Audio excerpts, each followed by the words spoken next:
This is the June, meeting of the Health Savings Human Services and Regional Education Human Rights Committee.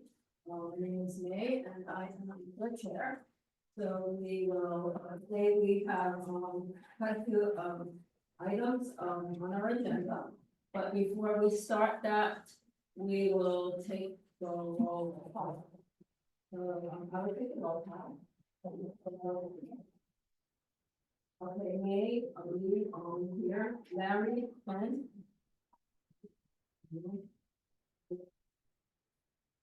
Eric Diaz. Denisha Fields.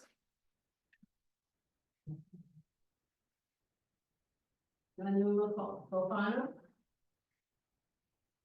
Whoever left. Here. Anna Kakar. Robin Olivares. Yes. And Johnny Vieira. Annette Scott. Carmen Perez. Carmen. Okay. You are, okay, Nanu is here.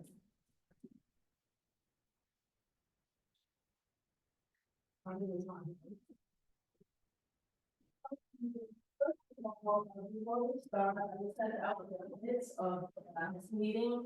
Does anyone have any changes or additions to those minutes? Okay, so if not, then they are approved.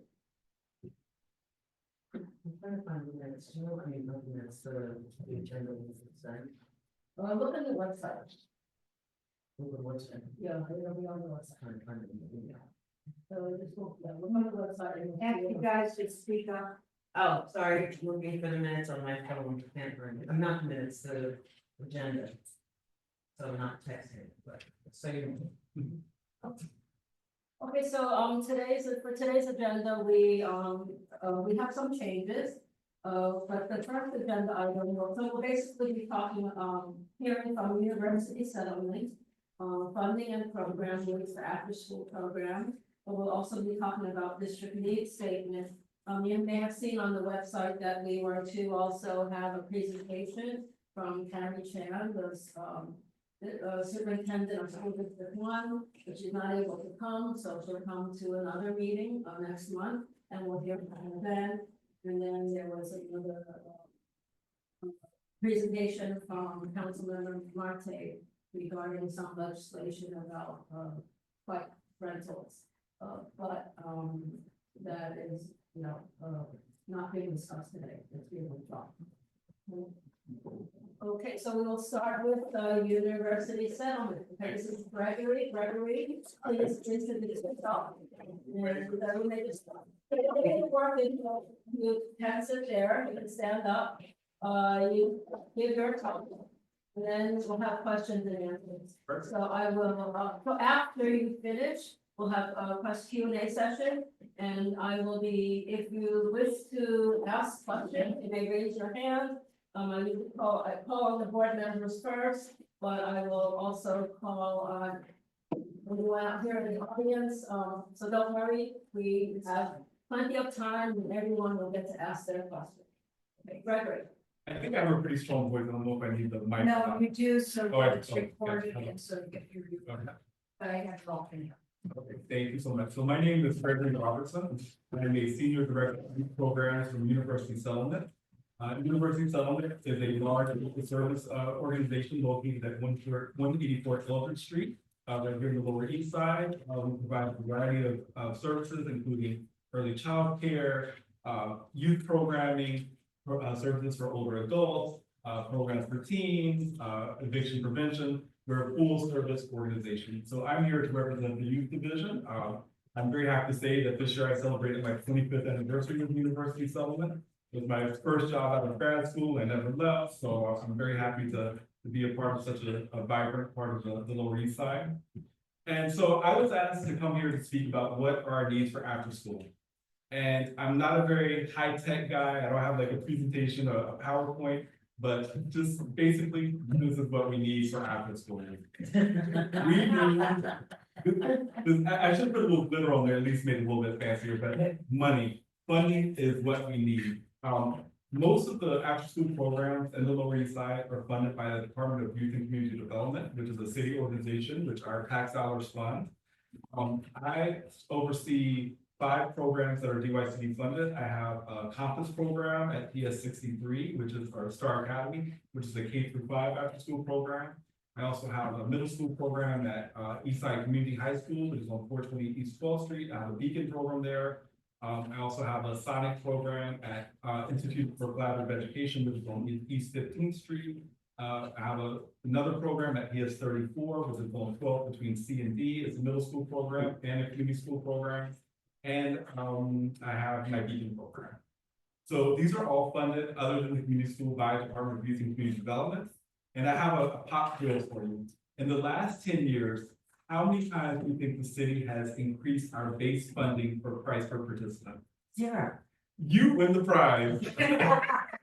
So for over the last decade plus, we've been operating on the same base funding for our after-school program. As you know, with inflation, increased minimum wage, it's really become a challenge for us to run quality programs on the current funding that we have. We really struggle to offer competitive wages to our staff because of our low funding, and as a result, sometimes we're short staffed, which leads to us not being fully enrolled because we have to have a certain ratio of participants to staff. And if we don't have a staff, you can't have the bonds. So funding is the key that we need. But when we try to give more competitive salaries, we have to take away somewhere. So what suffers is our quality of program. If we're paying our staff a higher salary, a living wage, then we have less money for our enrichment activities, such as our art, our dance, our STEM, which these things are very expensive. And I will say that the most successful after-school programs, and I apologize, I talk a little fast, and when I get nervous, so I'm not the best public speaker, so I apologize if I need to slow down a little bit. So the most successful after-school programs are those that secure additional funding, either through foundations, or they have a very strong partnership with their host school, and the school provides in-kind programming. But based on our DYCD budget, it's really hard to offer the quality of services that the community deserves and needs. So we're really relying on our partner schools and on our development teams that help us find additional funding. Another huge need, which is also related to funding, is expanded mental health services. We work with very vulnerable populations here in the Lower East Side. We were very, very fortunate to have a strong partnership with our Family Thriving at University of Settlement, which provides counseling, either family counseling, one-on-one, and group counseling for our participants. If we did not have that partnership within the agency, we would not be able to afford these services based on our current budget. So again, it all goes back to funding. Some other challenges that we are facing in after schools and needs, many of our programs are in NYCHA buildings. So we have what's called Cornerstone programs, these are community centers that serve from early childhood all the way up to older adult. And these are community centers that are housed within NYCHA developments. NYCHA is our landlord. When things go wrong, when there's repairs, NYCHA is very slow to respond. I'm sure you all have heard horror stories about NYCHA's response time, which that impacts program quality. I'll give an example. We have a Cornerstone at Compost Plaza. Our kitchen ceiling had a leak and basically collapsed, and it took us almost 2 years to get it repaired. And so we weren't able to try to have rules for our families and our students for almost 2 years, so we now back to the kitchen. So, I think you actually came and visited, right? And got to see it. Saying you gotta fix this. Yes, thank you. And so luckily, NYCHA finally came and repaired, DYCD advocated for us. University Settlement is not one of the wealthiest settlement houses. We are the oldest, but we don't have a large endowment such as like Henry Street Settlement. And therefore the capital improvements are really hard and out of our reach sometimes. And unfortunately, DYCD is not the most responsible as well to capital improvements. So it really is a struggle when you are counting on NYCHA as your landlord to meet repairs. And I am very sad to say that the leak returned recently, and we are about to be back in the same spot where we were. Again. John Blanco from Danville. He's a- Things like that. Okay, what's the name? I'm gonna, It's from John, it's from Don Goldman's office. Okay. I'm gonna give you the information. perfect, thank you so much. Well, I think, because it works with the- He was the person, yeah, I can go, so on there, we had the meeting. Perfect, yeah, So just start now, so that when the weekend work. yeah, but before we get mitigate,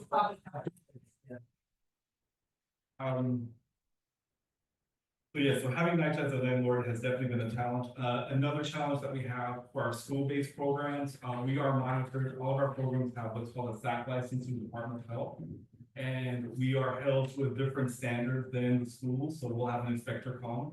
And if there's peeling paint that has been there from 8 AM to 3 PM, there's suddenly a violation for the after-school program, but it wasn't a violation for the school. So that's definitely, has been a challenge as well. Slower, Oh, yeah, sorry. and, Sorry. So yes, that has definitely been a challenge is just the facility issues for our DOE buildings as well. That it just seems a little unfair that things that can take place during the school days, such as the peeling paint, or there might be a door off the bathroom stall, that then we get a violation for after school. And then we're reliant on the school custodian to fix that.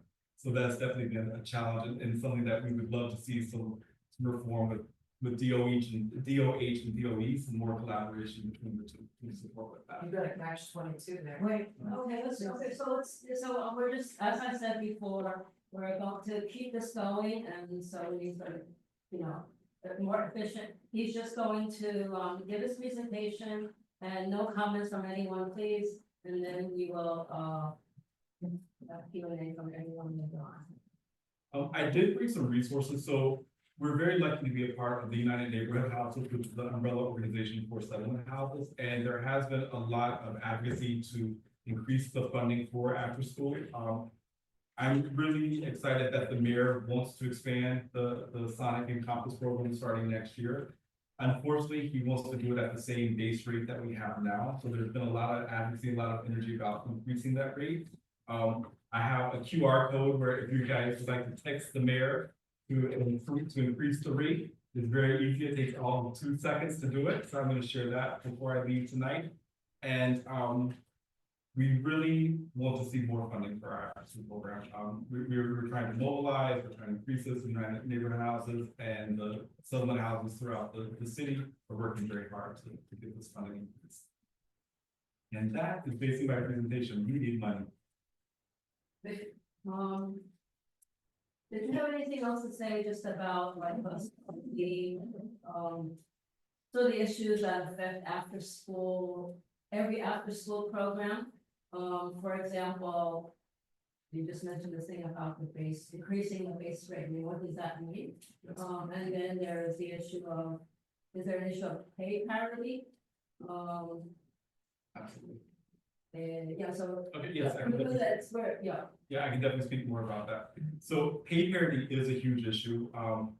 We're expected to deliver the same quality of programming as a DOE program, and the DOE is paid much more than our staff.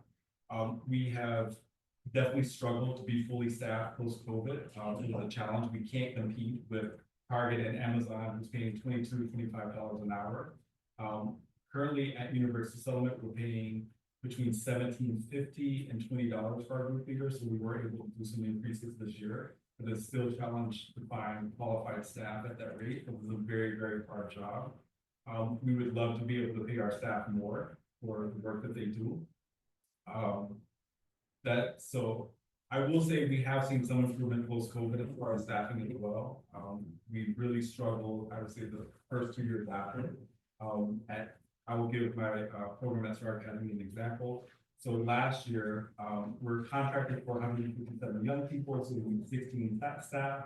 We were only able to bring on 10 staff last year. So as a result, we were only able to serve about 70 young participants in our program, which is a disservice to the community. It was really a challenge. We had many families that were wanting to get in, but unfortunately we didn't have the staff to do it, and we were really struggling to recruit because of the salaries that we're offering. So having improved salaries would be a huge asset to that. Yeah, okay, I just want to ask about that. Susan. Yes. Do you have a wait list? So currently, this year, no, we're fully staffed this year, so we have been able to And accommodate. I meant the wait list for the kids. No, so yeah, so this year we were able to get all of our young people in. We had a wait list briefly, Oh. but luckily at this point, we were able to get them all in. At all of my sites right now, we have, we're at capacity. We do not.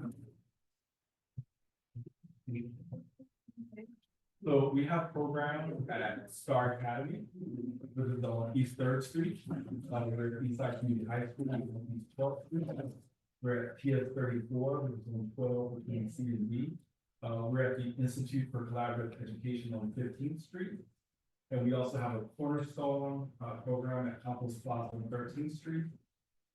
And we have a community-based after-school center at 175 Clover Street. You answered a lot of my questions, but what is the dollar figure that you need? So I actually have that information right here.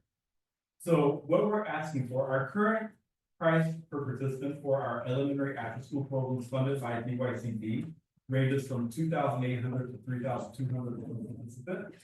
For our middle school program, it is 3,200. And we are asking for an increase of 4,900 for our elementary and an increase of 4,150 for our middle school. So, I'm sorry, keep that 4,900 for elementary, Yes, and 4,150 for our middle school. 4,054 for middle school. And what is that total up altogether?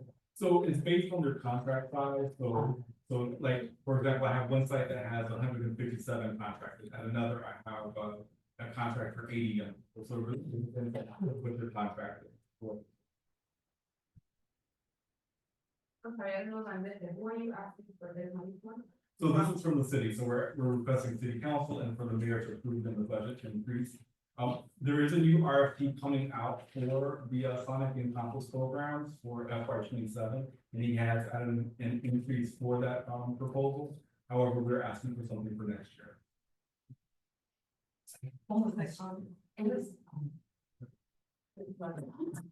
And how does this compare to other schools in the city itself? Like- So DYCD, so these are, I'm speaking specifically about Department of Youth and Community Development programs. So if a school has, we all have the same base rate. Just to repeat what you said, you do have an increase for FY 27. It's this year beginning July 1st that you don't have enough money. Correct, yes, that's what we're asking for the increase for starting in FY. Because we're writing our district needs and budget priorities for FY 27, where you will have an increase. Yes. And we're asking for this funding, like a phase-in increase to lead us to the average.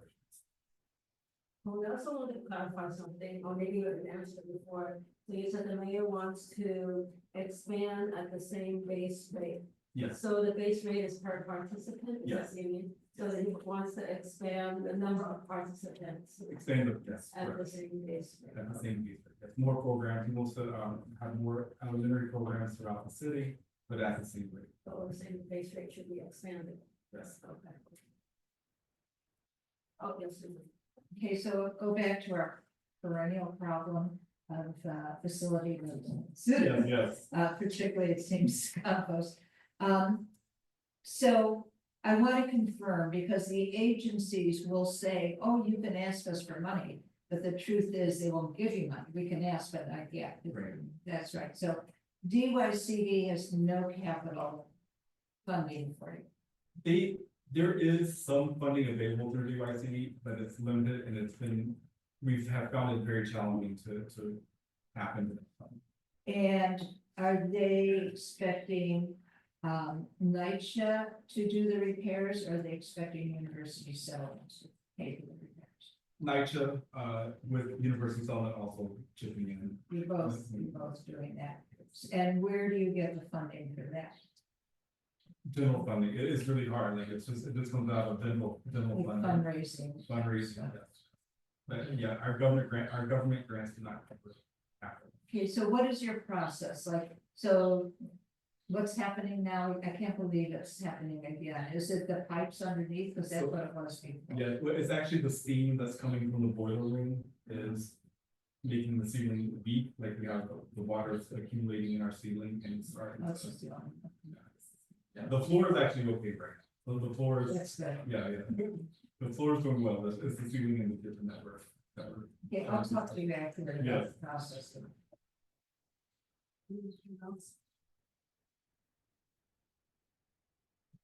And something I did forget.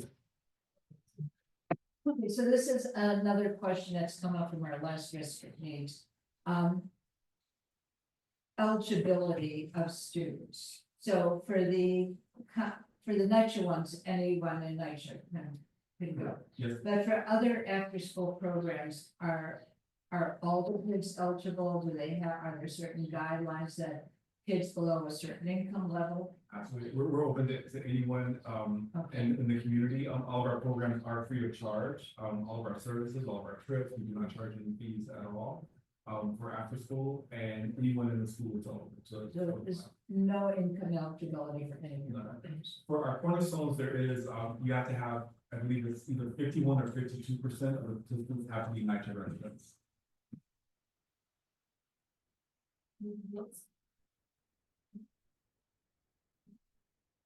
Actually, I think it would be helpful, if we could, Secretary is not here, so, and he's already with us, but, we don't have a lot of notes. If you could email me and Susan, like the bullet points of Oh, what you said. Yes. You know, that's the number of schools, that gives important points about the programming and also the facilities. So then we could, I think some of it could be. Yeah, I think I have I think I'll have a transcript, but that would be good anyway, because that way it's your bullet points are what's most important. Yeah, and the transcript is just a transcript, and if we did not speak, then it will. And you know, like I said, Henry Street Settlement, Education Alliance, Grand Street Settlement, University Settlement, we have programs throughout the Lower East Side. We're very well, the Lower East Side is very well served when it comes to after school and the services and programs. And it's so great to have, to be part of such a coalition as another Settlement. Do you feel like you're being pit against each other for the RFPs for this? You know, I would have to say no.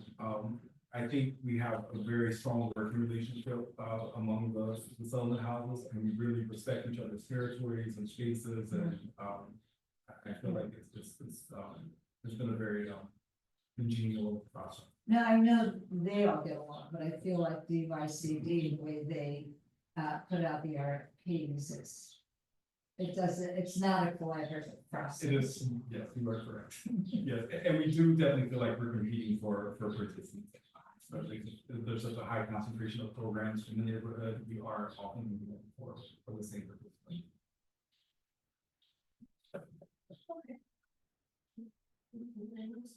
Thank you. Okay, thank you. So you're, welcome to stay, but of course you're free to go.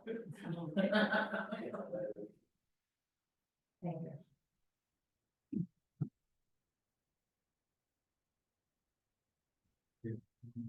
So the next thing we're gonna talk about is the budget priorities. I mean, the district needs. So we have, so today we are updating, and we're going to go on the screen. Yeah, we should take the version you sent to Larry Okay. and put that on the screen. So the only thing that's been updated is, well, most people have not sent me their updates. We did receive something about food security. You know, we're waiting to hear a little bit more about the skilled nursing facility that Lumiere Road is. Generally very much at full capacity. I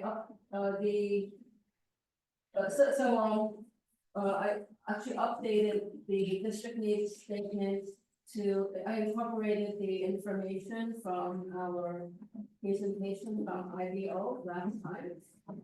It is in there, and then at the last meeting, we also said we delete a couple of things. Just delete those things everywhere. So it's gonna be shown on the screen. It's all in track changes, so you can see what's going on.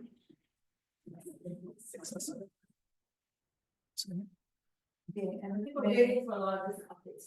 yeah, and if we go through it section by section, I could, maybe I went through and add some like suggestions or questions, so as we go through, if I could, give you those and you could decide whether, you know, you want to incorporate them. Okay.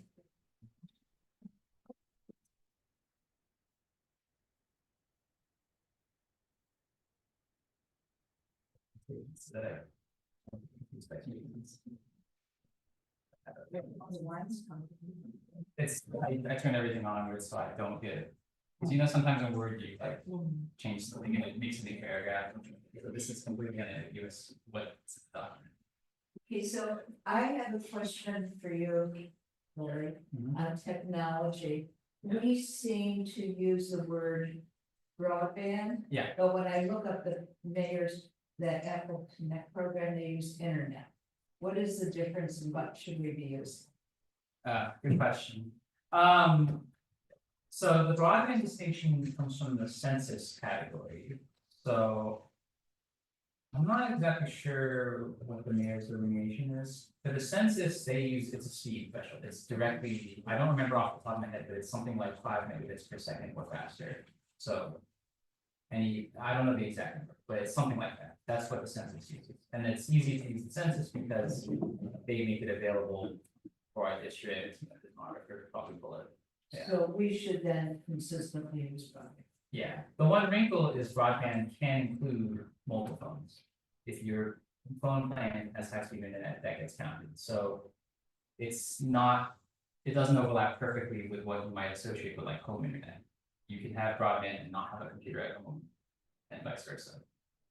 So we're moving this whole first section to the intro, right? We decided that last time, but did we decide just right now? I can rewrite it, yeah. I have the data, I already know it, yeah, I can rewrite it, as long as people are okay with the general thrust of it, which is. Some people don't have internet, some people don't have high-speed internet. There's important reasons why. people do that. I'm happy to write that here. Yeah, if we could have any stats. Yeah, there's always stats, the census update will also include updates on household access to internet in a variety of forms, so we, yeah. Pull whatever numbers you want.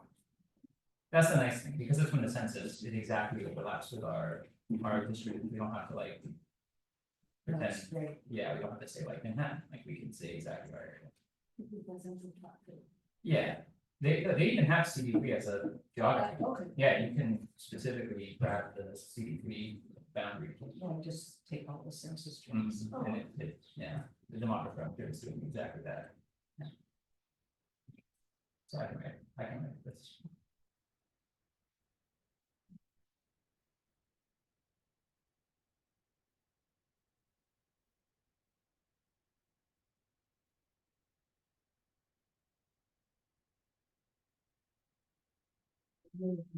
Take the next section. Oh, yeah, so the next section about refugees and asylum seekers, well, I think everything changed about a minute, and we'll change it again. And it is. I mean, there is no one place that has, you know, the legal services in our area, because, you know, our area also serves like people who live in other areas, and so it's very fluid. So I was thinking instead maybe talk to some of the agencies that are actually have legal services clinics for these, for this group, and just to see what they're seeing in terms of their numbers or their needs or their, you know, services that they provide, because a lot of them, like a lot of grants are not, you know, so. But, and the, you know, refugees and asylum seekers have moved around, right, who's been in trouble. What? Then they sometimes move around, you know, so, and, you know, there's a lot of hot. So I would talk to, let's say, Grand Street Education, or maybe Henry Street Educational Alliance, maybe Grand. Does Grand Street, oh, that's interesting there. Does Grand Street Settlement have, are you doing so any of? So we do not have a legal department that we refer out. We have partners that we're working with. I don't have those partners, the names handy, but I do know that we have a partner. various organizations to refer. like the legal service organization. Okay, but you don't have it in-house. Yes, we do not have that. Oh, okay. Do that. And then Melvin was saying there are some possibilities of stories, but they would have to be anonymous. So again, it's like we have to, I guess, meet with them, write them up. Are you game to be doing that? Yeah, or we can go call, yeah, it's, however, in Yeah. person, over a phone, over a computer, whatever's easiest for them. I'll get your information and then we don't have to. Yeah. Yeah, we can just like assign her a name, so, you know, so she wants to be anonymous, so we can talk to her as a It's a person. representative story, Yeah. yeah, representing. the- Yeah. Great.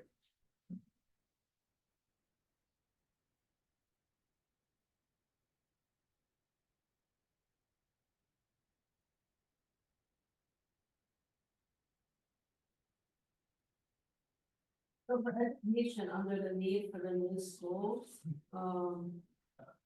added some, Oh, keep going. it's added three, things about age of buildings, accessibility and air conditioning It's from the, from the report. yeah, the IDO. So you writing that? Oh, well, I just added them in, so people, I already Are put there- it in there, So so. they're already in here, okay. Yeah, movie stuff and it's bullet points.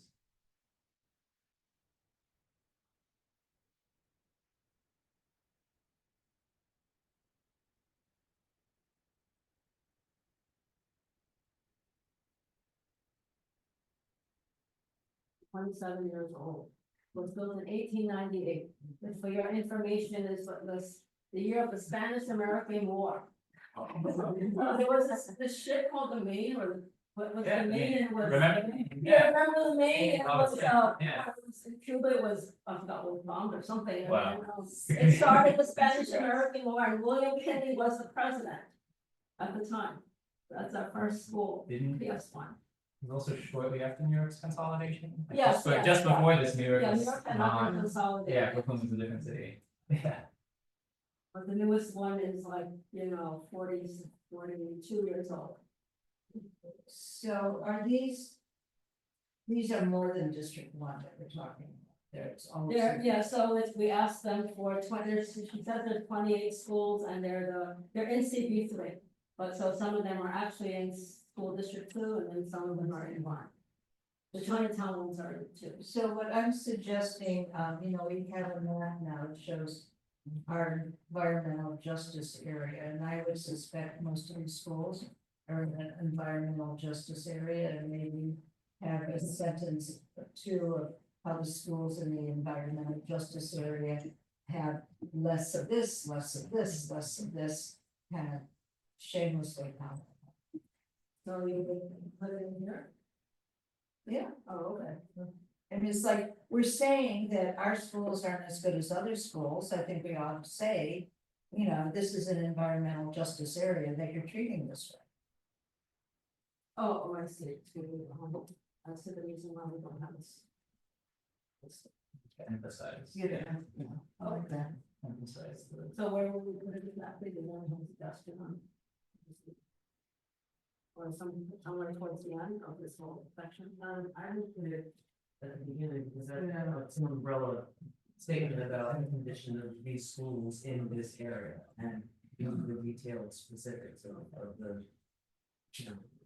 So we have this great demographer who's just doing these maps, and she has the environmental justice areas.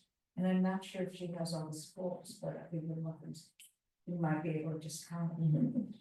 Okay, and then the other thing which I did not do is that we had said we would, the school at Essex Crossing, the site of Essex Crossing, where do we want, Right. the site has, Yeah, we can stick that. it's not in there anymore. There's just a short mention, about the proposed site, but at where the site is, it is no longer in this DNS. Well, Well, there's a reason why it is no longer is, but maybe now it is time to put it there. we're keeping it below the radar, but. It's not- So that's that's what I'm- Longer. So what? I think after that section, put in the, because they all call for, everything you're saying calls for new school, and it says, and this is why we should have this new school. So that's like the summary basically.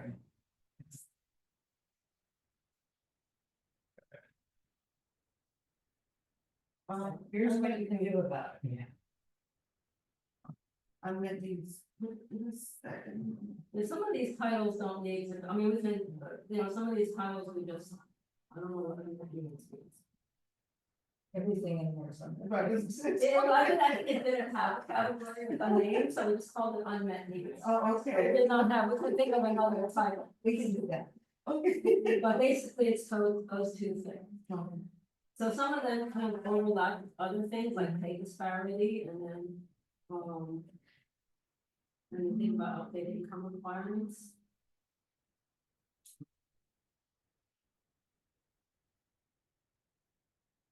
It's part of pay disparity is part of so many different things. It's Yeah, right. part of the after school programs, part of mental health stuff, social workers.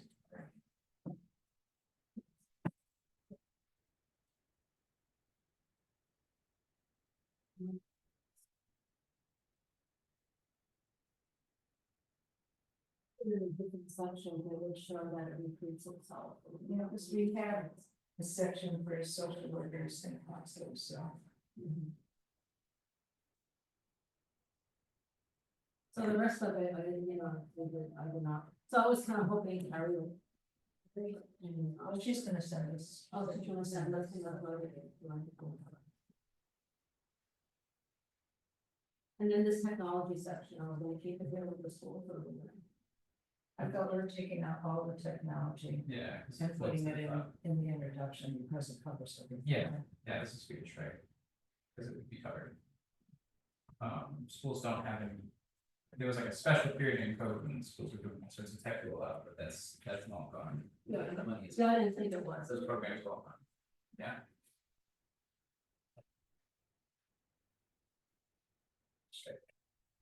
So there's some stuff about after school, community-based after school programs in the schools. Which what, Reggie was talking about, some of our programs also in the school.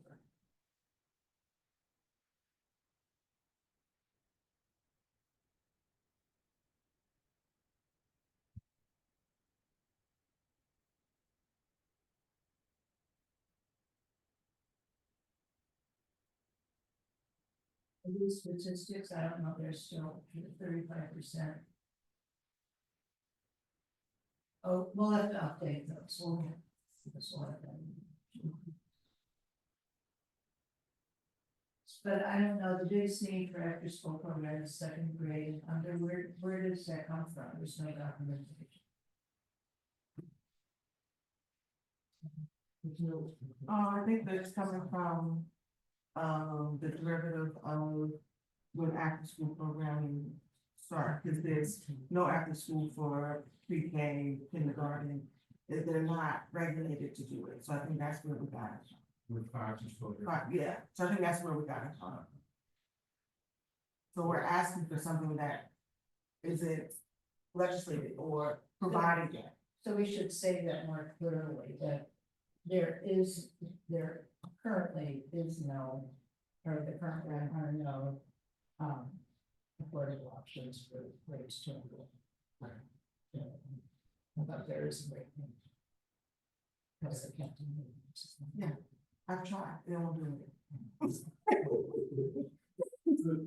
one of the big asks for one of our schools, that they really want us to do a pre-K program, but unfortunately, just license wise, it's a completely different license, there's no funding for that. So the pre-K is a huge need in our. So is that pre-K and K and first and second grade or? So K through second, the K through fifth we can serve, our SAC license covers 5 to 12-year-olds, so anything under 5, is not covered by. So you do have programming then for first and second grade. Yes, ma'am. So that's not true anymore. Okay, so we should just. So what we should do is, put in the need for 5 and below, is that it, pre-K and K? Correct. It's 5 and below. So Which is actually a separate. It's really considered the Head Start program.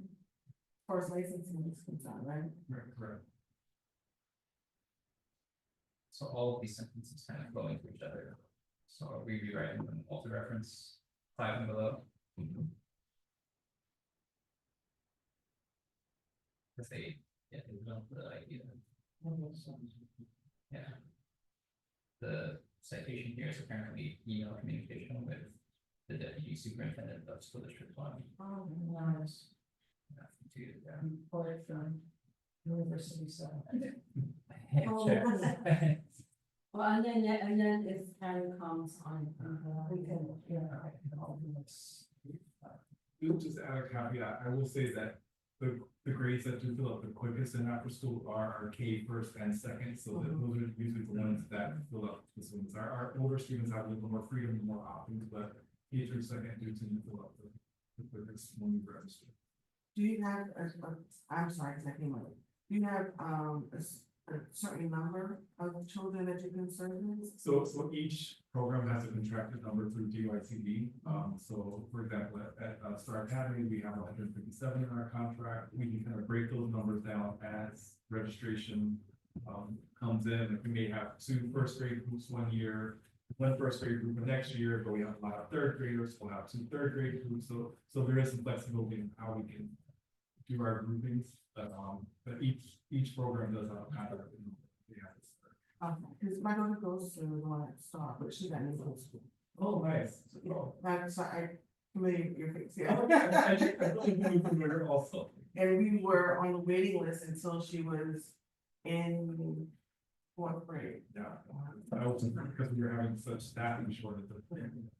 So it's a, I know for a fact that it's in the.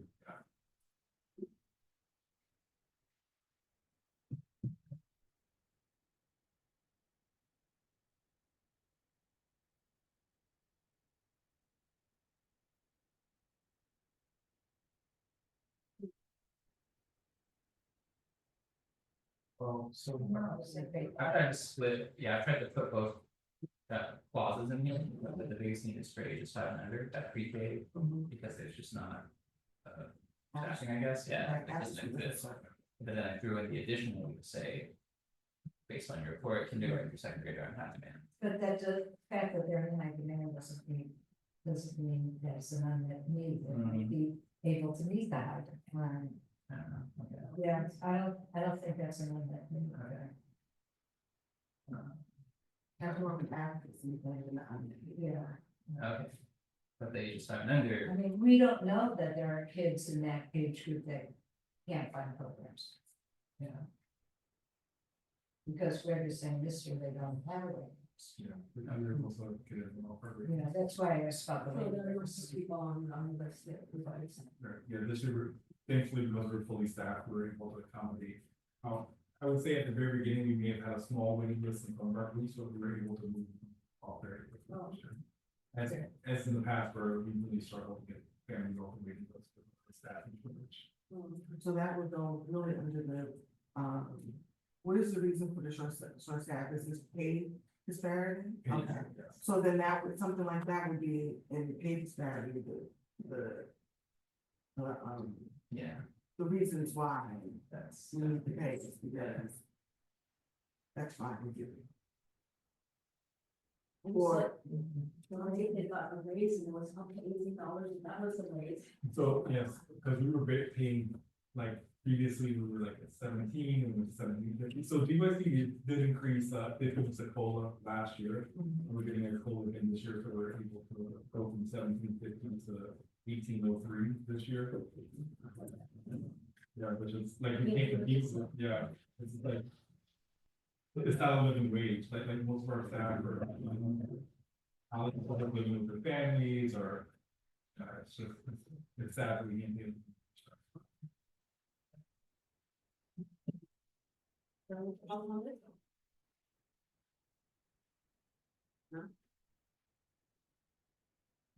If not, we can, the one for the one section. See if I can.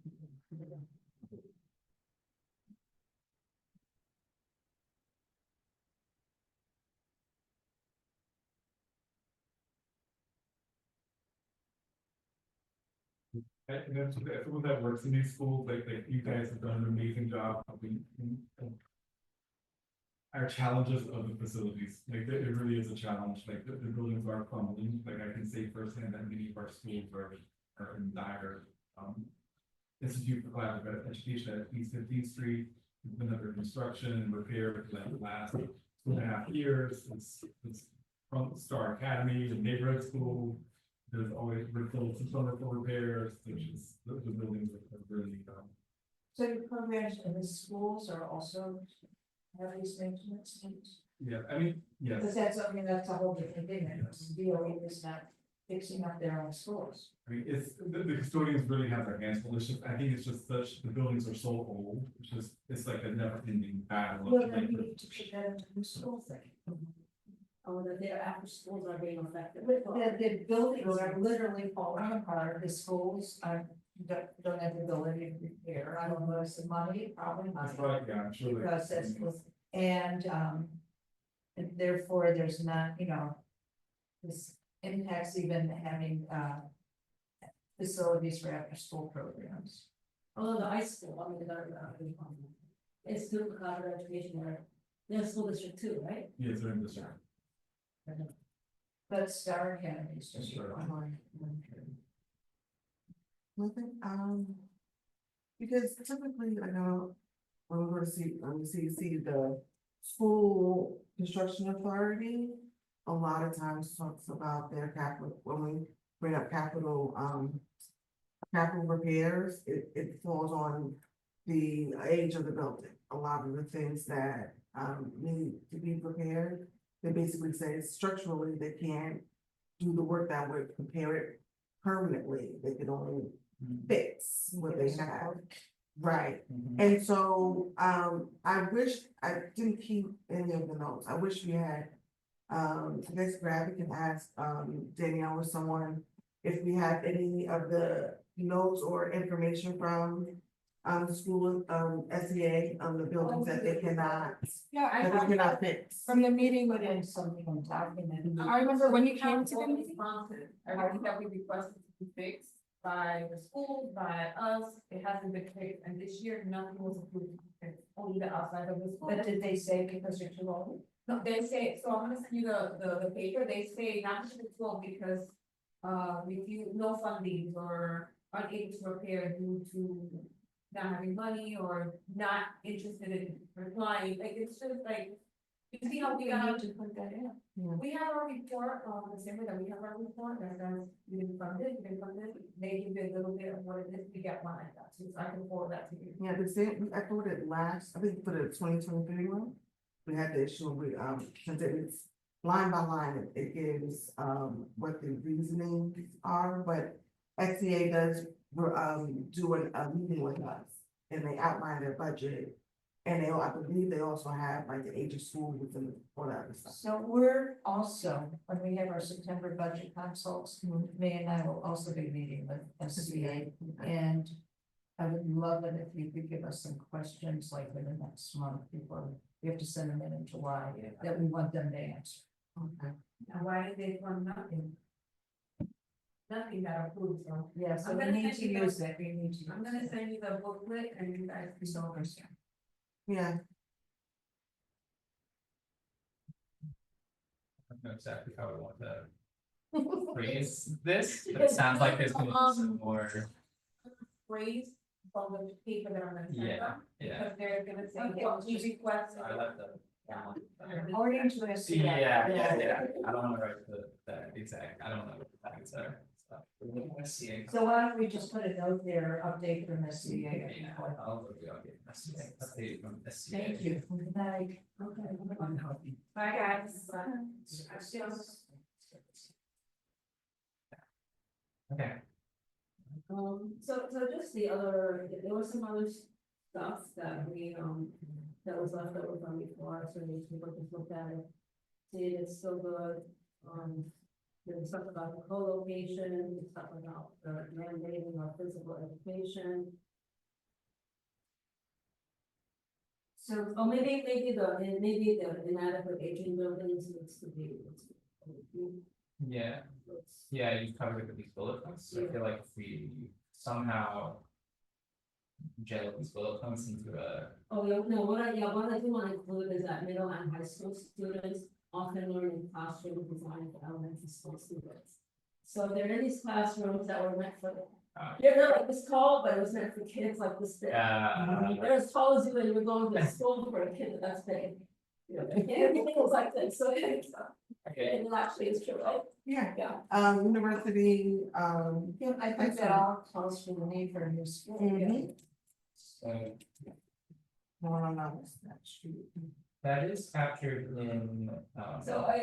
yeah, we put it up here as well. Oh, okay, so. Yeah, that's- so- So I'll clean that up because you got it right here as a clause in age buildings. More bullet pointed type stuff, the better, It's easier to read. you know, It's easier to see. yeah, it stays in people's minds.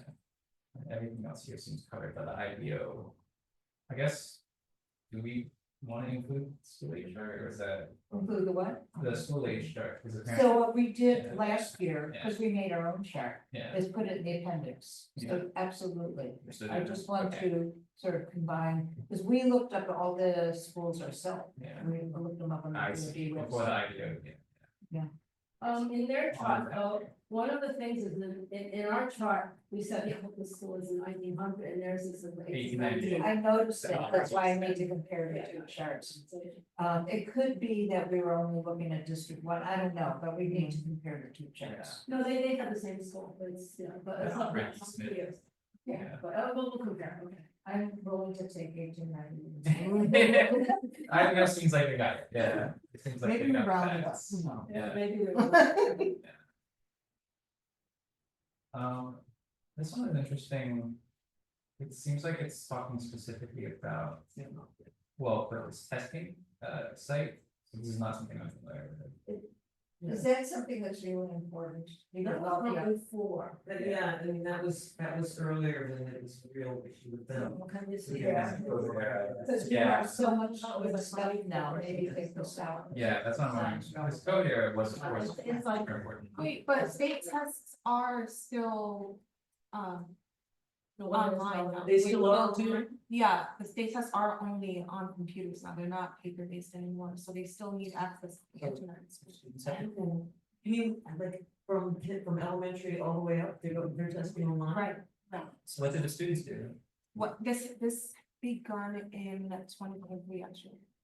Well, so do the students go to the school and then take the test on computers in the school, or are they expected to do it from home, or what? No, in school. In school. Sorry, it started in 2020. But if it's working, it's not an unmet. That's what I wonder, yeah, does the So school- we have no documentation that it's currently. Do we know if the schools can do it? Some, yeah. Students still need access to technology and laptops, so maybe reword it and, We need documentation. No, oh, documentation. So this was one of the schools, a lot of schools didn't have, Right. so do they have the technology to deal with it? That's If right. they do, then we can take it out. Yeah, I guess Carrie would, with her Carrie. documentation, would Yeah, we can ask. let us know Yeah. if all the schools were updated. Maybe just put a note to confirm. Yeah. Yeah, because I think from the time that it was implemented, there's been upgrades in internet services within the school. 1 hour, or 2 hours? 2 hours, CARRY. For documentation on. Because it's just so much stronger when you have all these strong things with documentation. Carry to us.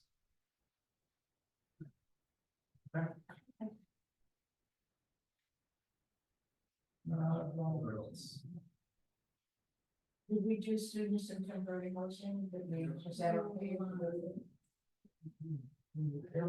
It's the same, like,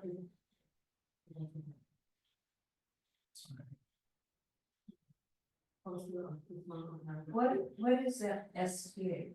students in temporary housing. Oh, I mean, we can spell it out. Well, I guess yeah. The correct style here is to keep that range. Don't spell it out every time. but again, we're not saying, we're not giving any examples or anything about what is left. What are the challenges with especially with some of our new arrival families that are living in shelters, it's the busing. Because they can't access after school services because the busing picks them up at a certain time and there's no later busing. So that has been a challenge for the after school programs to serve some of our newer families in that. So we can say, after school providers are reporting that. Karen says the same thing, she said the same thing all the time. Yeah, this is exactly what you said. Yeah. You have the busing. I just wanted to put it somewhere. Yeah. After school providers are reporting that busing Schedules. schedules, Limit the. create a barrier to students participating in after school. Yes. For students. Participate. in after school program. That's, yeah, I'll do that again. Formatting section. Yeah, as long as you put that in, because we may be able to, you know, have universal settlement and. Yeah. Want CPC one. We'll get some more facts for that. Probably. Strike the example. I think that, you know, that's. That they need to ensure that aftercare is a very, I think, weak sentence as far as showing them, it's like, of course, they need to ensure it, but that doesn't mean it's not happening. Yeah. So. I guess we can strike a lot of this, if we can replace it with. More fact, like details about the busing, I guess. So that's about after school, is it? Yeah. No, is it, after school, yeah, oh, after school program. The last sentence is just like, it's the kind of thing, it's the kind of thing like when you're running a term paper, you want to make it a little longer. I mean, The busing issue was that the kids did not live close by, but they had to be bused, right? The shelters are. The shelters are not close by.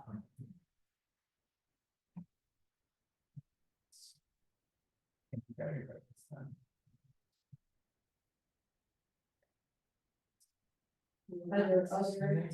Other issues that you're aware of with, students and shelters? So I know one of our new families, we struggle with technology and with like access to phones. I know some of the families that we do serve at school, we really struggle to reach them by cell phone. A lot of us, they have like the WhatsApp numbers, but their phones aren't always active when you not have a cell phone. Is that because they don't have the money or? I'm not really sure, to be honest, but I do know that we have a handful of our new families that we serve at Star Academy that we really struggle to have contact, like the parents will say, you know, phones. Yeah. And sometimes they don't have the money, sometimes they don't like listen to their messages, so they don't know how to, or, Yeah. you know, stuff like that, the everyday things in life that. That kind of. That sounds like the general. Yeah, so there's a lot of, but it's sort of, there's more of that now than before. Because they are immigrants, they never had a stable home here in the shelters.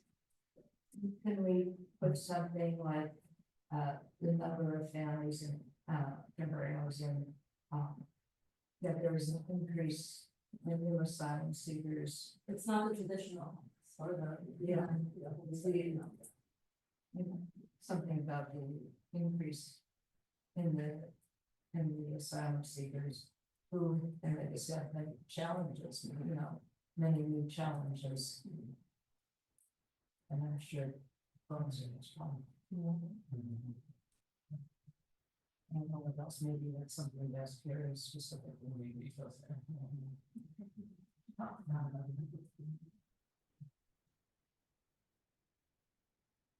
I guess the problem I have is I'm writing this. Put it in things, what is actually the unmet need here that is being described? The students in temporary housing is a noun, it's not a, yeah. So, It's a category of people, yeah. so one is, busing does not allow them to participate in after-school programs. And then if we talk about the increase in asylum seekers. I don't know yet, we don't Yeah. know. So Maybe we ask that's, here. maybe that's something that's. So that's a new kind of student in temporary housing. And do- Before it was like a traditionally homeless who lost their home Okay. here, but now we have these immigrants. the asylum seekers, so it's a new kind of student, and there's a lot more of them now than before, so that's the Yeah. general idea. Okay. So that's the change. So describing this. Putting it. Oh, boy, cause I'm thinking, cause, with the busing, they use apps, like if you need to reschedule or you miss, or the bus misses you, parents have to use an app in order to, get that information to the bus or what have you. So if we have families that phones are not working and they're migrants, and I'm not even sure if the app is in more than one language. So if it's in English and you have a busing situation, this is, I think it's more advocacy. I'm trying to, it's a need, but I'm trying to figure out what's the wording in which we as a community board can ask. Why don't we wait till it's in period? Okay. Ask her again. Okay, Bring her up. because we have the department that deals with the busing comes to the CDC. And, one parent, was saying that, it's difficult to log in to even get, be assigned to the app. Because this number and that number, it was very, But is it's this very something, tedious. is this something we can say to an agency, we need you to do this? And it Right. doesn't, it doesn't. More of sound like advocacy that. than that, Yeah, because it doesn't sound like that. Alright, because it meets it doing something to meet the need, it's just that it's, what they're doing is not really good. Okay, what is your? That is shocking. Okay.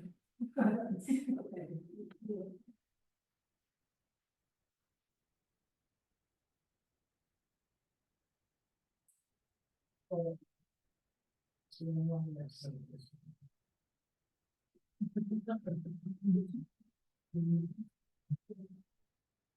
we're gonna update the first part about the full, that image, right, that's it,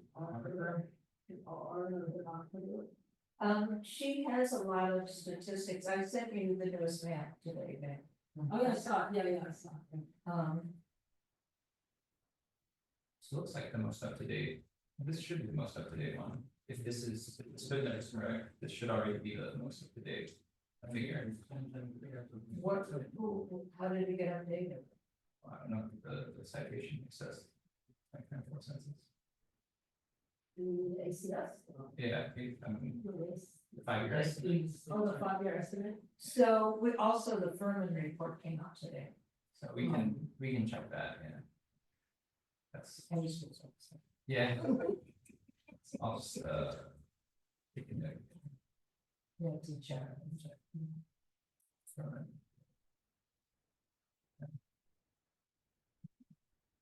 These are the stuff, should all be stuff that the current report or the census has. Okay, yeah, we should be able to. This all looks like stuff that they have. Yeah.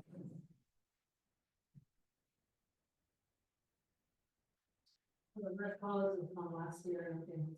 Yeah, so we just need to make sure it's updated. Yeah. And the human service facility, I changed the titles, say human service facility agreed upon, it's human service facilities in Mancha. So it's all that.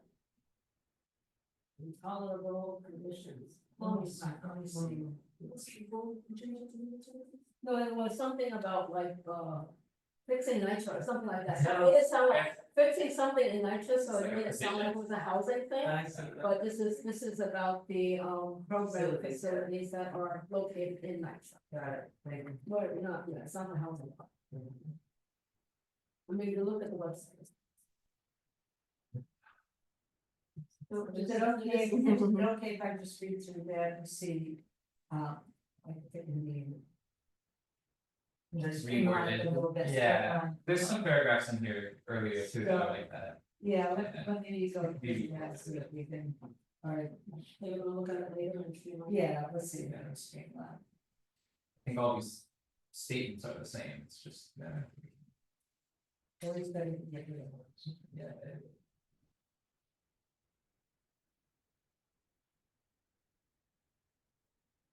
So next is healthcare. Health is a very long section. And I did consult. There was something, one of the paragraphs fell outside of this section, so they're back in there. But they're all here.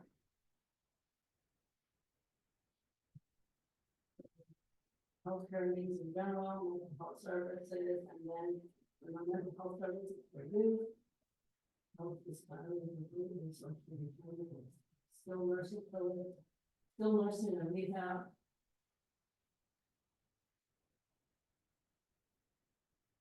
Is that true that suicide is still the second?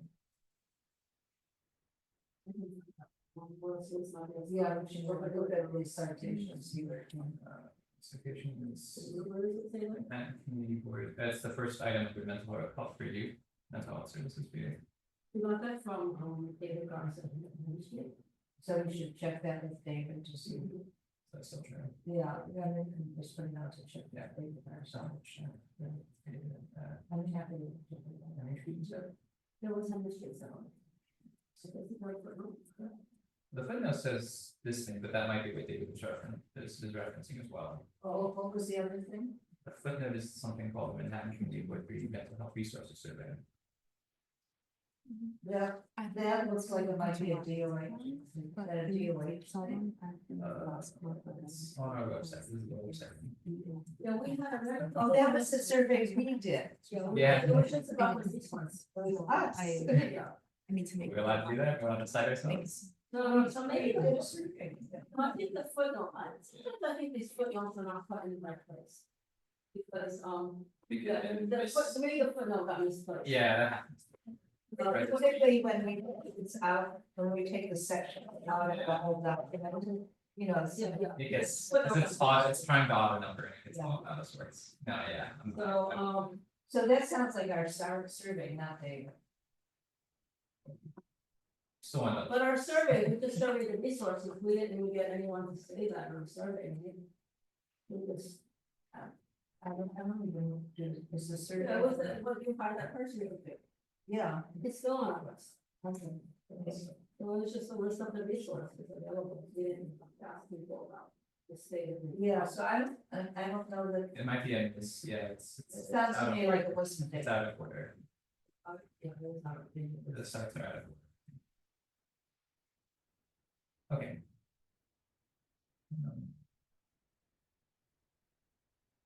But I thought it was someone at Henry Street who told us that, because they have a pretty strong, like, mental health program for. You know, we should find out who's doing that. Find out what's the narrative for the mental health.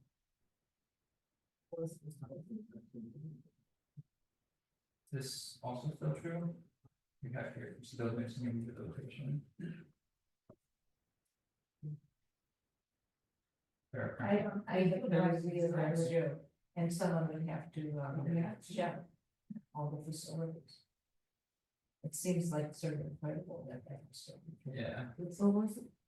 it's under still mixing and rehabilitation. I, This is from a few years ago. I suspect that 45 year can Yeah. tell us something.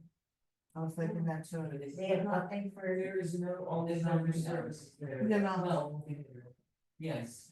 Which is, it's two different things, you know. Yeah. That's not, that's not, that's not outside of the. But then what about Gouverneur? Gouverneur has nothing. And Bouvier has a small area that is rehabilitation, yeah. but what about, Is it memories, it's skilled? Is it nursing care, nursing home care for memory unit? There are places that have actual memory units. I don't know if it's moving it in memory units, but they do have a skilled nursing facility. yeah, but we're looking just at Smith right now. About Alzheimer's and virtual dementia, that's a. I never recall who you had that.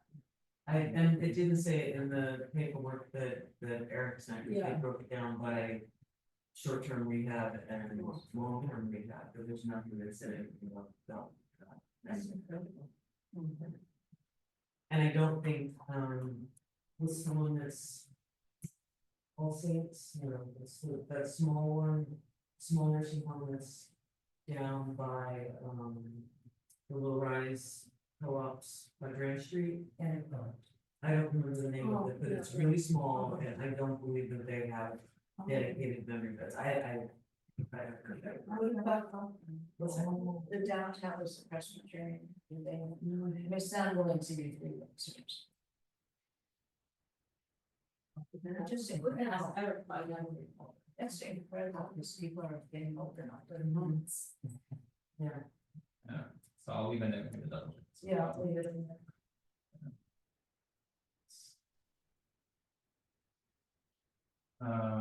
Got some numbers here. Long-term facility beds. And that's, Eric Is it the says- new East Side nursing home? Is Thank that- you, that's the name. of the- Is New it East just- Side. I mean, it's right in here, says that's. It also had an old, there's another name and name change, but anyway, that's fine. Yeah. Now that's the name on the building. Maybe I.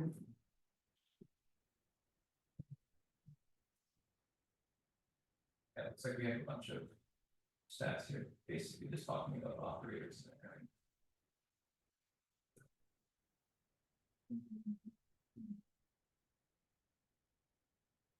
I'm sure it's still short, it's just getting up. Yeah.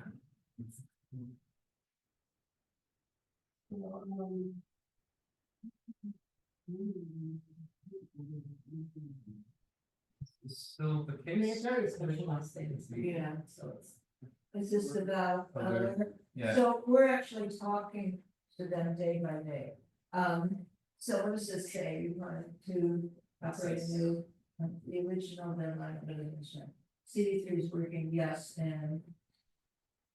So that is all true, and there is available space at Confucius Plaza.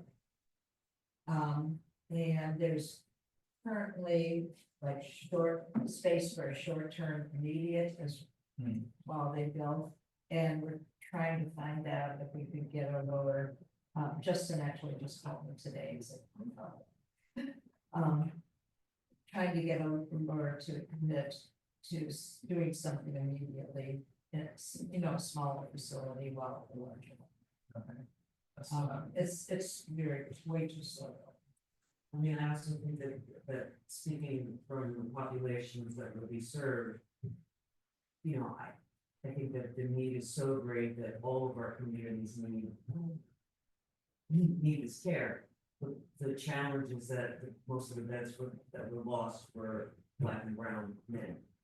And moving into Confucius Plaza, not that I'm saying we should be denying anybody care, but I think that it would be harder to make sure that some of those beds do go to folks from not necessarily in that It immediate. can't be just for people. No, I'm not saying that it should be, but I'm putting it out there as a real issue, that we're gonna.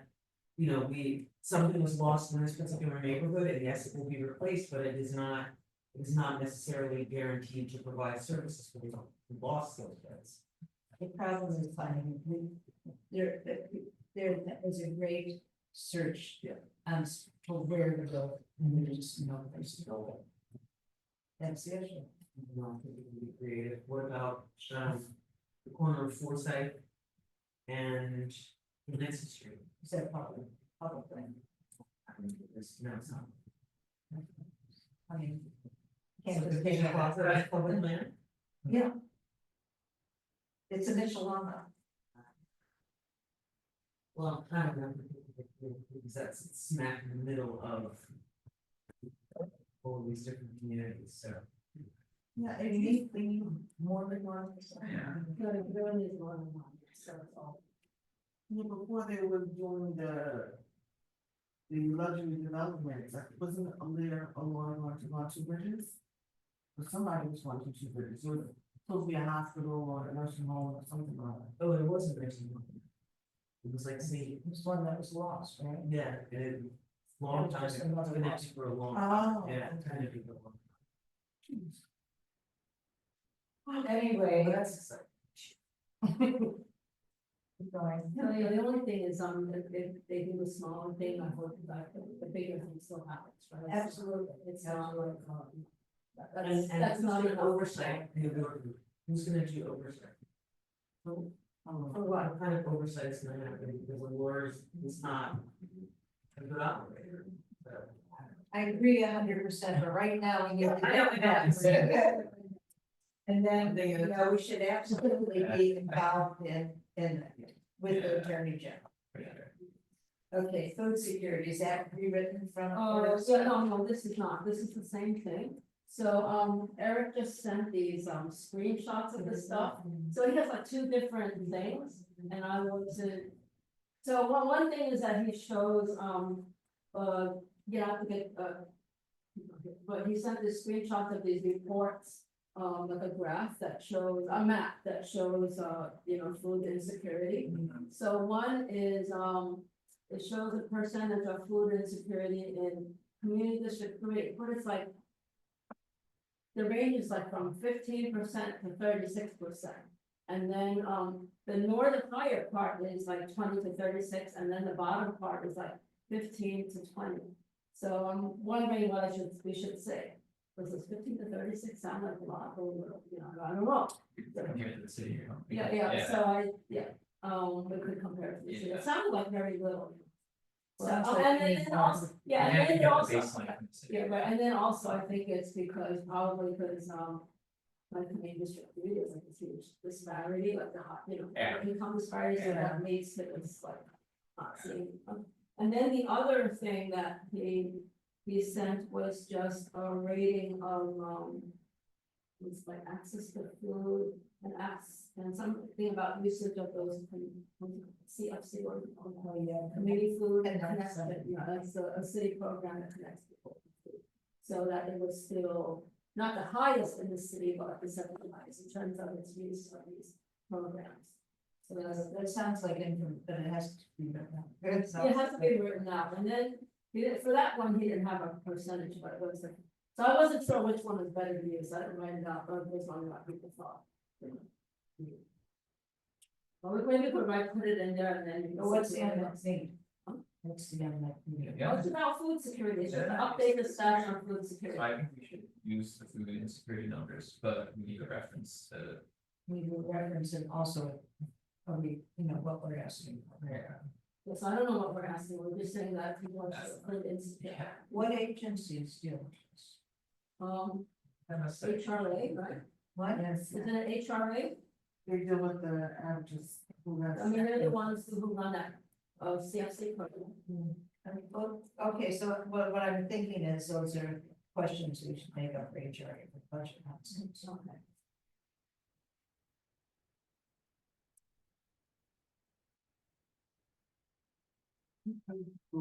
They are.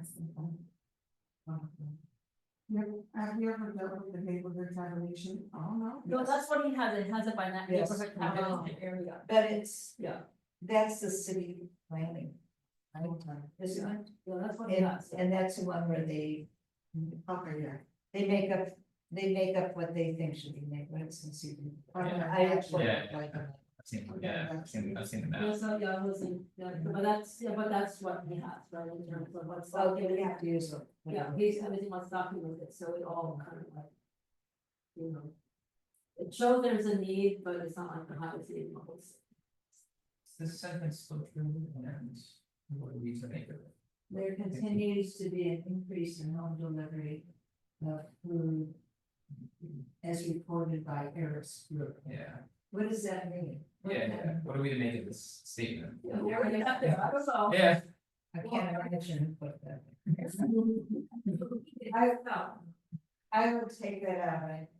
I don't know what it's showing. yeah, that's not I mean, wondering. the What food, do we the make of meat, it? but the other information is much more Yeah. important. Okay. Yeah, the sentence before makes sense, it's like, Yeah. food assistance is, in demand. Yeah, so I mean, yeah, the first sentence, especially, I mean, food prices are rising even more, right? Yeah. And the same, we have this, So where you draw the line. Yeah, it depends on where you draw the direct draw the heads, Exit going down relative to what, yeah. relative to Yeah. 3 months ago. So like, yeah, so- I mean, I spend, It is huge. yeah, so, depends on where you. and we are seeing, we're saying we have a large older adult population. Big statement is the big Yeah, problem. yeah, that's- Yeah, so that's that. It doesn't say, does it say anything about it? No, we just say low income residents and senior citizens, but I can add, Many of them are. Fixed. Well, we have stats, I mean, we have stats on the number of seniors living below the poverty line, and you can see the big. Oh. And I think it might even be on that map. Okay, map. And then this thing about 63 food pantries and community fridges, we should see if that's still true. There still are 63 or there are more, you know. Yeah, it's not very.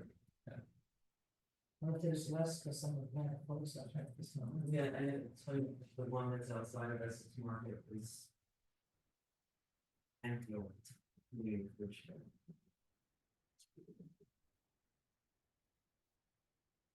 And because they have to go to stock it, and because people are using them. it's hard to say, well, sometimes it looks like it's not. That's what it means, but that just might be again, because it's only used, I don't know. Every time I look at it, it's gonna be. Yeah, I don't know about the series three, I know I've seen other news about some of the head close up because of cost. But then we have some amazing. Yeah. So the homeless stuff, I'm rewriting all of that, I've been researching it, so Coalition for the Homeless hasn't come out with their new report yet, but hope I called the mayor's office, I said, you get DHS to release the whole report. And she said, this is the third year in a row you called me for that. Well, We'll fix the problem. yeah. DHS won't just, they don't want to put it on. Anyway, I'm trying to get all this, I did get some updates from Goddard. Their case, their 45 to 50 ratio for case management is still true. 45 to 50 per case management, whatever it was before, I think that's what it was. Yeah. They do have translation now. They do have people, they have to do it. Yeah, but I'll do that whole thing, Okay. because she gave me all that.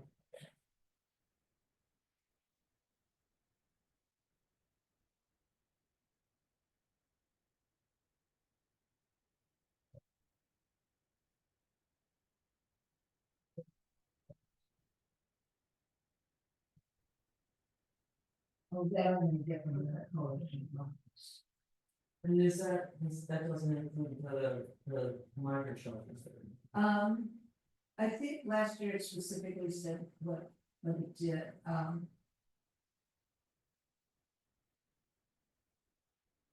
have to wait for the new report to come out and see, because everything keeps changing every year. Yeah, I mean, I just, yeah, I was just trying to remember how long the migrant shelter at Forsyth and room.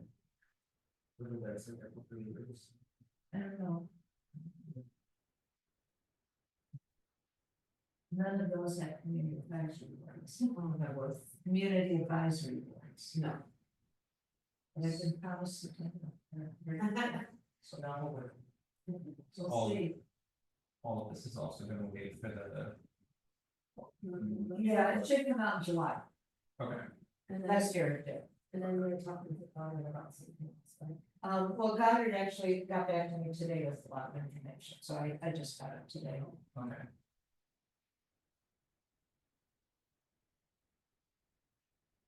Is that it? That's the end. Yeah. Chris, 10 pages. Last slide. Yeah, the last paragraph about, well advocated, as well as more affordable housing. It's part of the solution to everyone's. So, our district needs from last year and last several years. Care for the homeless when they were sued for their safety event, they used our district needs in court to prove that there is a need, that the community supports this, so. So the same, no, I'm not, I was just thinking about that Haven Green project was in affordable housing, they have this in there to say that we advocate for it, but then we're. We can't because it's not. So anyway, But I was proud that they took our. no, that's, they're two separate things and you should. be Yeah, proud. I just wanted to say, like, think about, So we have a letter, Andre wrote a letter. yeah. Oh, I didn't tell you guys. Great. I was gonna leave that for later. Okay, Anyway, let's finish this, sorry. Yeah. Segue. Let's do this first. Okay. Okay. Tell them about my wedding. Yeah, so you haven't heard about. Okay, when I met, Wait. Wait, here, no. No, Okay, so, so we're done, right? Are we? So, but let's talk about next step. yeah, So. So I think I need this new thing to use as a base and get rid of our old stuff that we have. So this is our new base. How do we update it? Do people want to send me like when a new section and then I'll take a section and replace it? Thank you. Thank you. Do you want to do it that way? I think that would be. Because it gets very sticky. Yeah, no, people should set and then to update a blog. By section or paragraph or whatever. All right. And do everything and track changes so everybody can see. So everyone sends your section. To students and, I don't see the season. You see name. Susan is the one, Susan Orwin are the one. Yeah. But, and then, so let's see, let's look at the assignments. So let's see, okay, technology. Okay, May is doing the new refugees, the asylum seekers, relevant, we'll find the story. I read content. and We found the I'll meet story. with, Yeah, I mean, it's a, husband and wife, there's going to be, but then, yeah, I mean, that's fine. I'm gonna communicate with it, I'm gonna give you my information so that we can. Next. to write it up. Okay. Yeah, So so Larry's doing that. I'm gonna start to write it up and I'll send it to you. And he's doing the new On technology. the internet technology, I'll just update that. Yeah, that'll move to like probably getting So I'm gonna, the injection. I'll just do the information you're from. I'll see, but I think it would be better if I talk to individual. Like some of the local organizations. Because there are legal service providers who like serve the whole city, including this part, and it's. Education, we are going to, just wait for Terry to come. Bunch of questions, yeah. Maybe it wouldn't be a bad idea to tell her some of the things we don't know about. Answer it right away. So, And actually, you want me to? You want it, or you want? Yeah. Oh, no, it's easy, but I need the notes from this tonight. yeah, I've got, I'll write that up. Also, I mean, we had some questions that we want to use for budget consults, so those can come to me, so I can send them to the agency.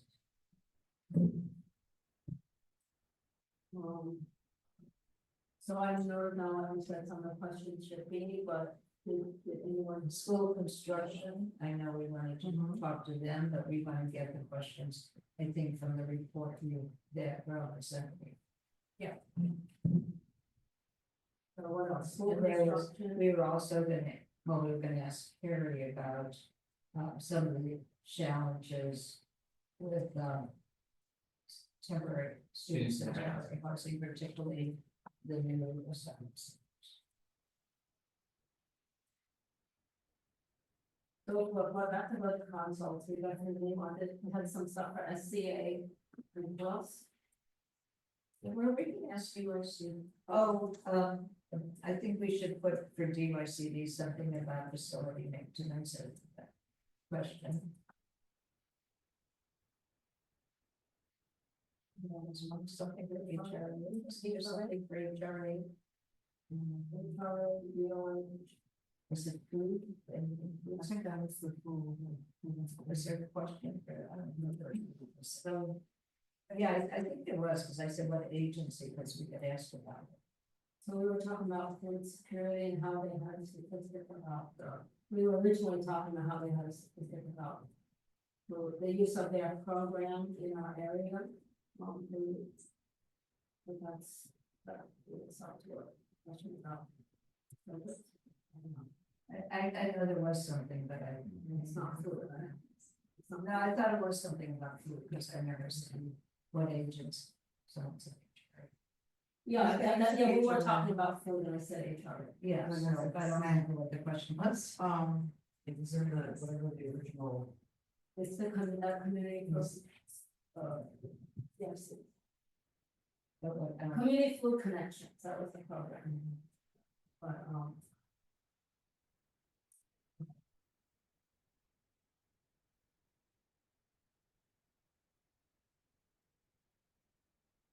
I could ask, about how many locations they serve in Manhattan by community. Because it's for all of Manhattan, so so how about that? How many programs they serve in Manhattan. the food stuff, right? Okay. Okay, so, education, I guess, group effort, do we change who is rewriting on that, needs or leaving that? Is there anyone? Is that section staying?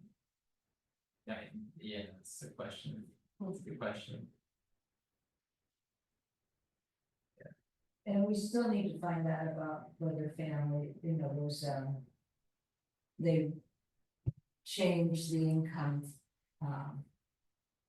caps for families are eligible for certain programs. It's not, we know it's not affecting our after school programs, but is it affecting any other programs? Different approaches. Because it happens. I wonder about childcare. Like ACS childcare, I wonder if they're changing. We have nothing about that. Oh, and then there's it's also about childcare, was remember those vouchers? So, what is it called? Oh, yeah. It's for, those who are not otherwise. Promise? Was it Yeah, the Promise? promise program, yeah. Does that still exist?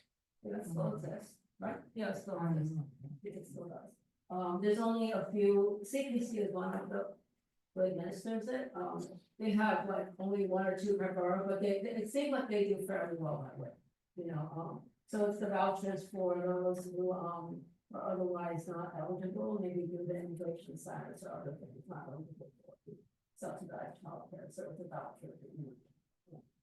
And, they had some increase in funding, and they're asking for more next year, So Sharon is gonna be doing this next year with us. The funding is figured out. So they're asking for more, and I know that's. But but in terms of, their time. Oh, I know, last year that was in our budget priorities. Yeah, it was a budget Promise, part of it. yeah. Yeah, Remember, It was just starting then, but it's coming in those. So it could be a budget. Also, the UICD, you said there was facility maintenance, but is there also this thing about, like paid parenting or, how he said that they want to expand the program, but they're not increasing what do you call it, the rate per kid or per, that we serve. So you're just, serving more people, and but they need to increase their reimbursement rate per participant. That's what he said. So they're asking for a base and increase. Mayor wants to expand the number of participants, but at the same per participant rate. so you want to put in a question, put in a question about that, or do you guys? Okay.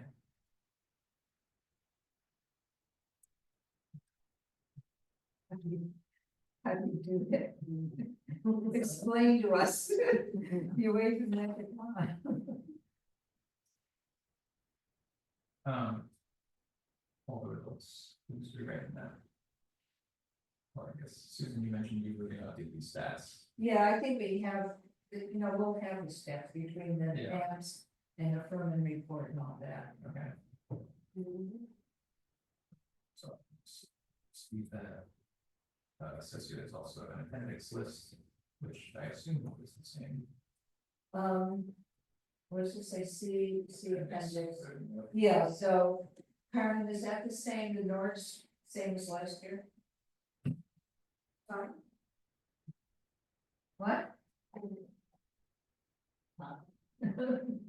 As the list of Nords, would it be the same as last year? Anyone's? Yeah, that's right, but I haven't heard of anything. I haven't either. So, no. So that list will be the same. Okay. Okay. Alright, so who's rewriting human services facilities? Oh, Susan, right? But you're gonna Oh, look you were like- just gonna edit it for style. Yeah, yeah. Yeah. Just kind of skim. And then for style. Yeah.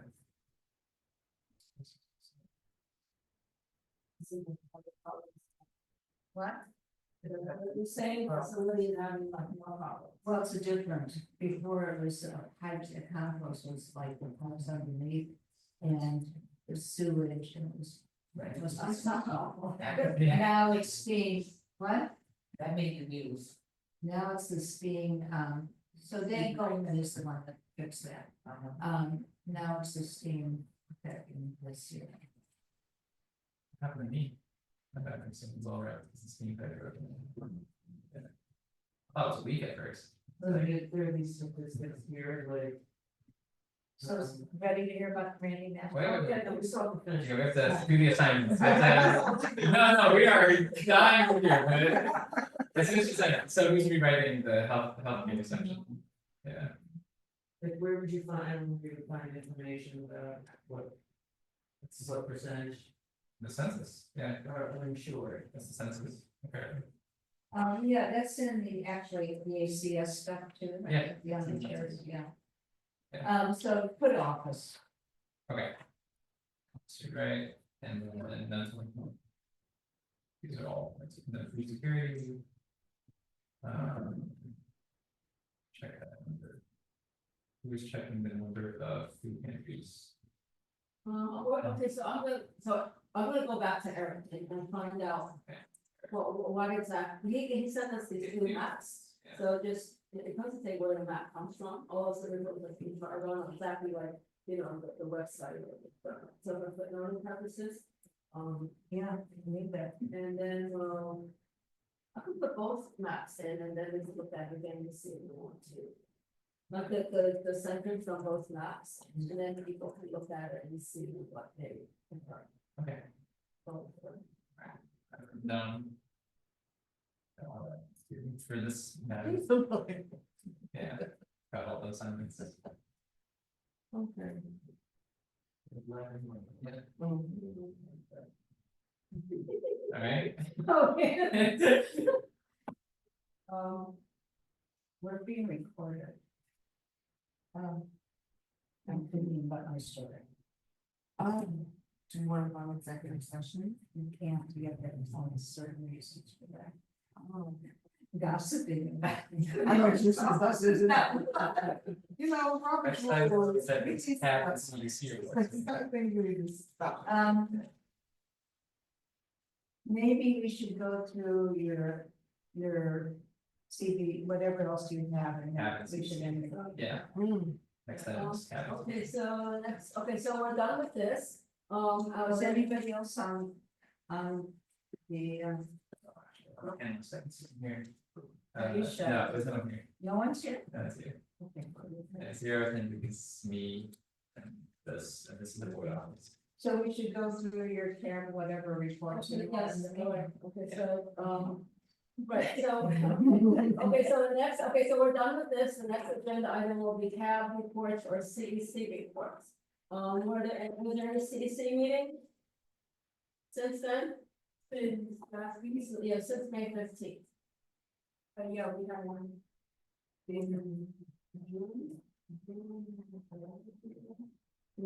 Today is the fifth. July, no, wait, I'm sorry. I'm sorry, we changed the date, June. So now it's not the 11th, it's June 12th, so that's what we have. Okay. Are you guys still sending out, notice, cause I didn't get a notice to the money or the Christian meeting. No, we are still doing that. I didn't get an email. That's, check your email just in case, because I know she starts sending it like.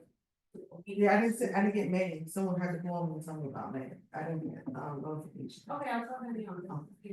Notice, but check the, like, the e-chip thing where we send it. Right, okay, I let her know, yeah, we changed it to, June 12th, and the cabinet is Monday. Okay, so you're gonna have next month to hear from about these student meetings. All right, good. Okay, so next is have meetings. Luminaires. Okay, luminaires, oh yeah, Eric mentioned it was on Monday, okay. I went to 2 meetings with DHS to talk about forming a CAB for the shelter in the Holiday Inn on Suffolk Street, which has been there for many, many years. And all of a sudden, DHS says they need a CAB. I believe it's just part of the hotel. I don't think it's the hotel, but I will find out there. Anything else? Okay.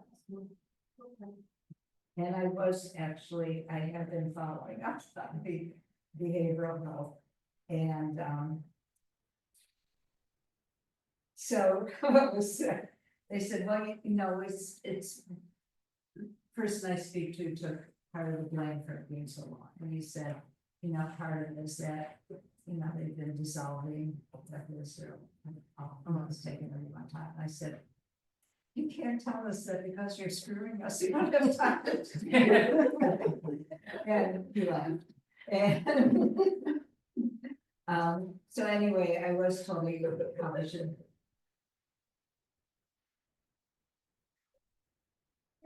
Well, and I don't know you're. Yeah. Are you?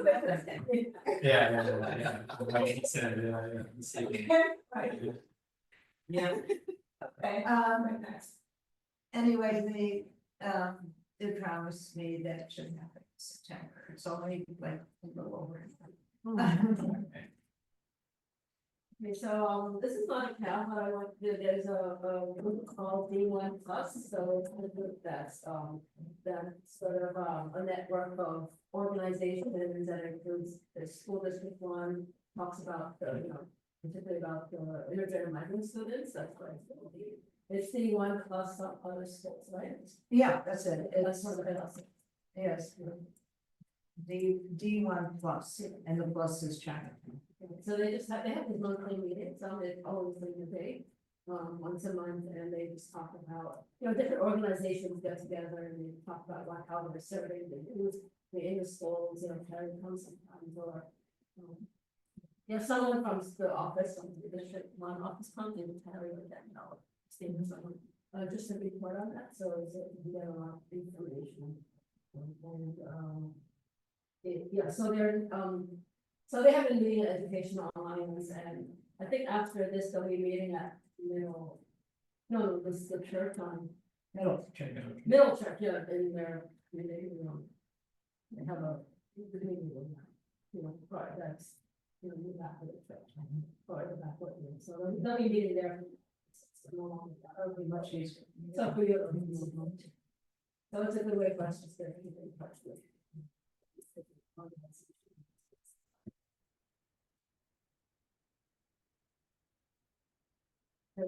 Anything else? Okay, so we can have, roll call to. Okay, maybe, Yeah. right then, here. Here. Eric Diaz, absent Alicia Fields, absent Naima Fafana, absent Deborah Bland. Yes. And Robin Holmes. Robin Rivera, Here. Brennan Scott, Here. Tom Grillis. Here. Don't go.